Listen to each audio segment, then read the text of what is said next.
Welcome to part 1 of a series of videos on etude number 38 from the Ferling book used in the 2021 All-State Etudes for Oboe. Let's take a look at the entire etude. Wow, there's a lot of notes. It's a moderately long etude, it's fast, and it has a lot of accidentals. There's a number of details and articulations and rhythms as well. And that's what makes this etude very, very tricky. The vast majority of it is in the key of B major, a scale that we don't play very much. The section that we're going to be covering today is the first major section of the composition, measures 1 through 8. It starts off with a bold statement and very strongly establishes the key. So here it is.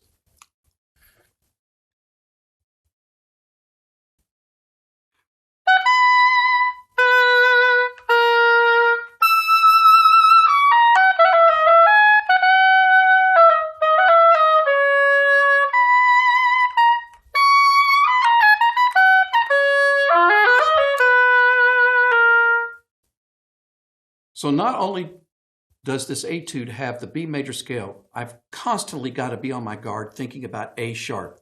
And if you look at my marked version, you can see I'm not shy about marking a note.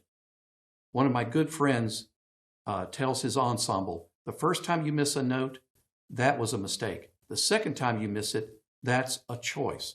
And I always think about that. If I miss a note even once, I'm going to mark it because whatever I mark, I'm going to play. So if you look at this etude, you're going to see on the first line, I've marked one of the A sharps, and on the second line, I've marked another one. It would not be surprising to me to see students mark every A sharp, which is not a sign of weakness. It's a tough key. Now, if you recall from the introductory video, E6, the high E on the oboe, can be played with the A flat key on the left side or the A flat key on the right side. And we'll call that left E or right E. In this composition, you must play both left and right at different times. In the first 8 measures, we only have the left E.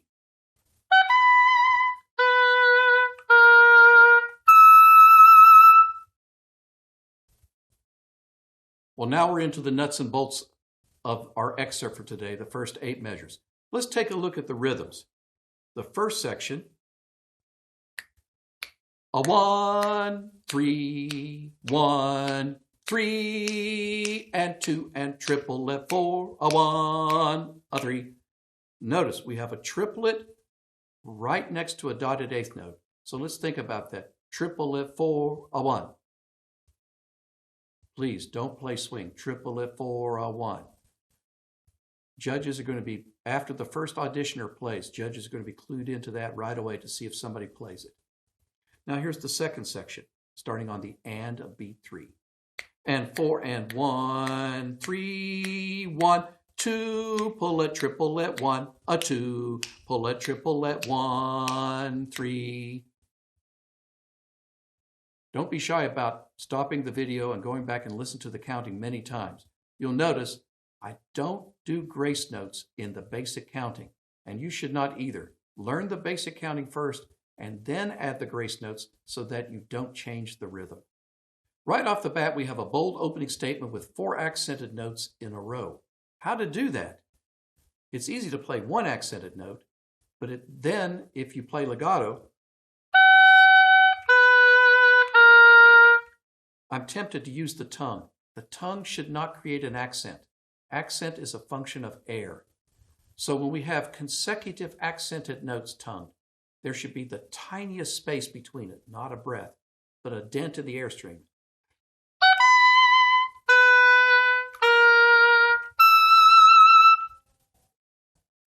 Measure 3, we have an unusual arpeggio, the F sharp dominant 7 or F sharp 7. Man, that's a tough arpeggio. We have the high E, C sharp, my friend the A sharp, and then F sharp.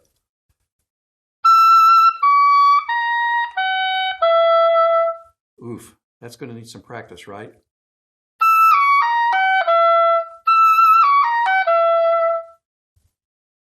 Let's take a look at the measure 3 trill. The rhythm itself is a triplet, followed by a G sharp. Easy enough. we're only going to have time for one trill. So that's why I put in parentheses, one time only. Ba-da-da-da-da. It's going to sound like triplet pull-let dot.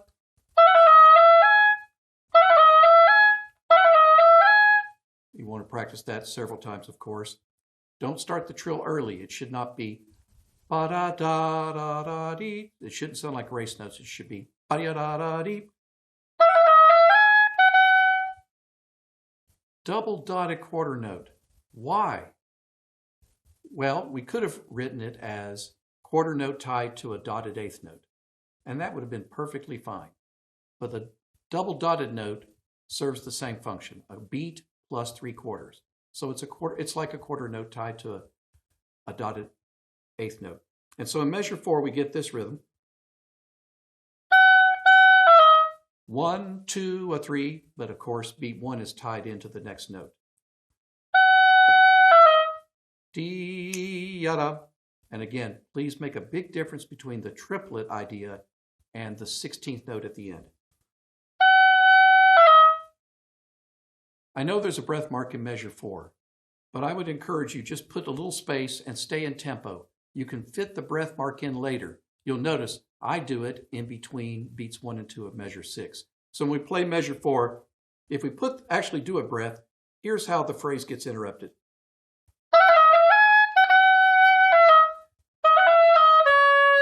And you can see that really interrupts the flow of the phrase, and you don't have to do it. Instead, put a lift in there.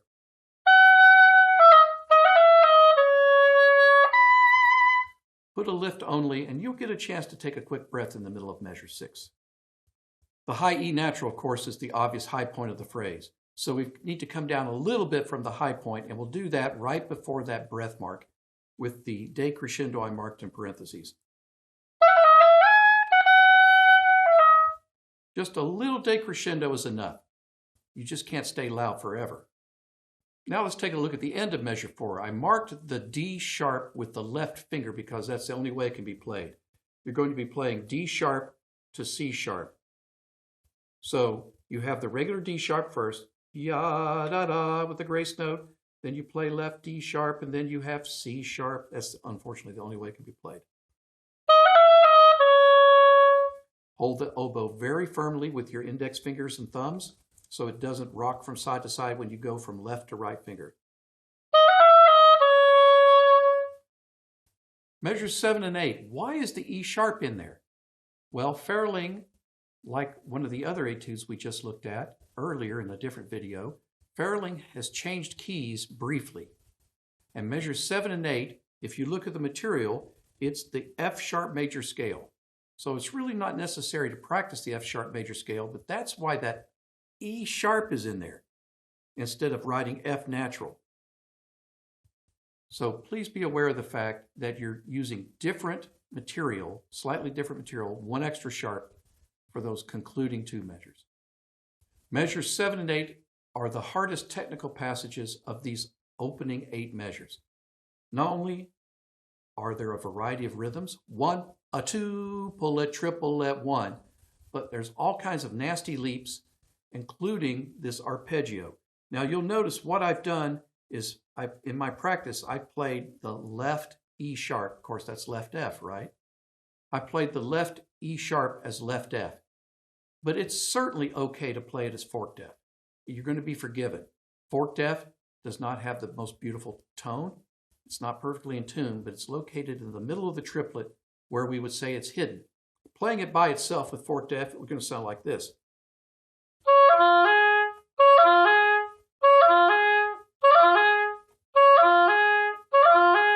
Hear the little chip in there? That's an unfortunate consequence of my not having my index finger in position and not voicing like I'm playing a low note already. That's a little bit better. So this arpeggio not only has a finger problem, but it has a voicing problem because you've got to go down to a lower note. You'll have to keep your left index finger very close to the half hole, and you'll also need to voice down in advance for the low note.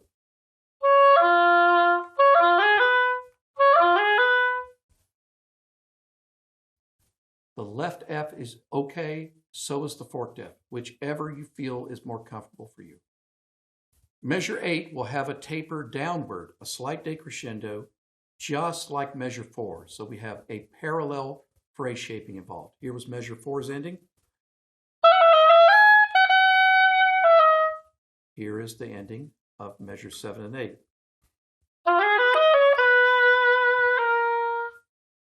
And again, the last note will be a full quarter note with vibrato.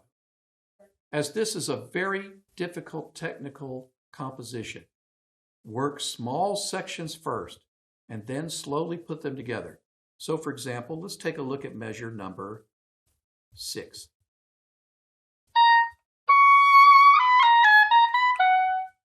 A very awkward scale pattern, isn't it? Start very slowly.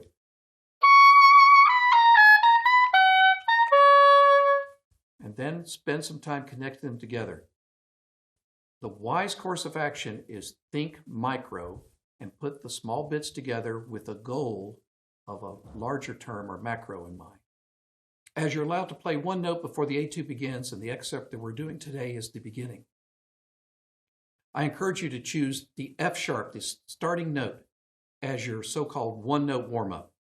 You can play the high B, of course, but it's a little bit tricky, and if you play it out of tune or you don't get a good sound, the judge is going to have that opinion in their ear before you even start the etude. So choose the first F sharp.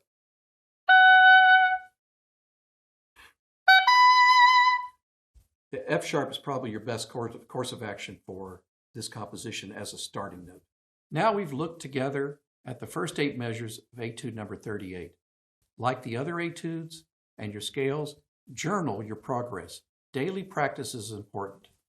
The most important aspect of your musicianship is the tone. If you look at the solo ensemble sheet that you did in past years, the very first thing on the sheet is tone. Focus on your tone. Don't worry about speed. Evenness of fingers is next. Journal your reactions with those things in mind. Work daily at the micro level and have a goal in mind for the week, the month, and the overall fall as you prepare for the all-region auditions.